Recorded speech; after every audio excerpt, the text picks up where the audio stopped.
Hello, my name's Dominic McGowan, and thank you for taking the time to look at my pitch for my fantasy dystopian novel, The Ordinary Girl. The Ordinary Girl started as a conversation in a pub. Many of my thoughts have taken shape from these conversations, as running pubs has been my career up until this point.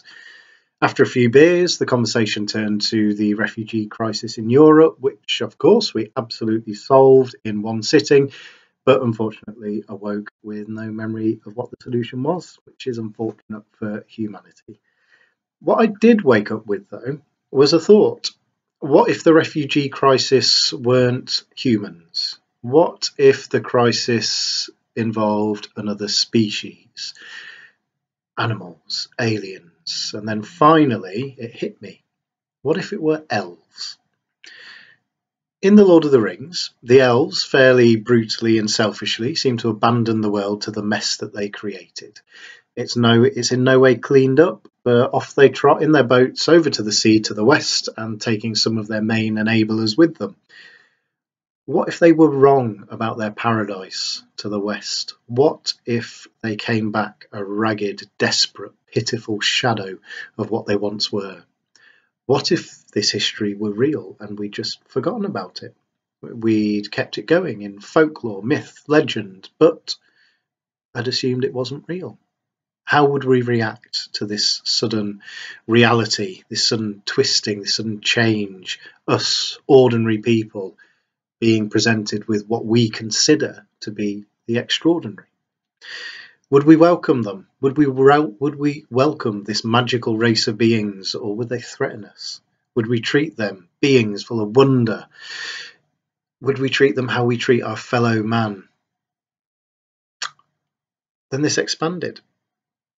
Having been abandoned for all this time, the elves surely abandoned the halflings, they abandoned the goblins, they abandoned the dragons, they abandoned the giants, they abandoned the shapeshifters, they abandoned all of these creatures for their own selfish ends. These creatures who all had to create the world that we currently live in, now in relative harmony.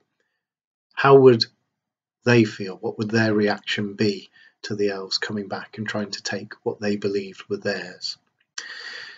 And then, as I mentioned, we consider ourselves fairly ordinary. We see other people doing extraordinary things, but we ourselves, we would always think of ourselves as ordinary. We aren't magical. We don't have these elements of wonder that may have existed previously. How would we react, us ordinary people? I briefly explored this story in a short story I wrote called The Influx, which you can see on my WordPress site, Dominic McGowan Stories. But it became clear to me that there were far too many questions to answer for a short story, far too many what ifs, far too many hows, far too many whys. And what I did feel, though, with this was that the halfling needs to take an important place in this story. They are, for all intents and purposes, good. They are like us. They are magical, they have magic, but they are about as similar to humans and humanity as we can imagine, and that exists within folklore throughout our history. And so, for our main protagonists of my story, we have our heroine, Alexa, a human female who considers herself ordinary, the ordinary girl of the title of the book. And we have Clive, and Clive believes himself to be the last halfling alive and has knowledge that will go into the book. I could talk about this at great length. I'm sure you see yourselves that the possibilities here, the avenues that this can explore. And so if you do wish to know more, please do contact me. And if you're interested in the book, you can read the first chapter at my Publishizer page. And if you really like it, go ahead and pre-order it. I've got some great gifts on there, some great things if you want to become a patron.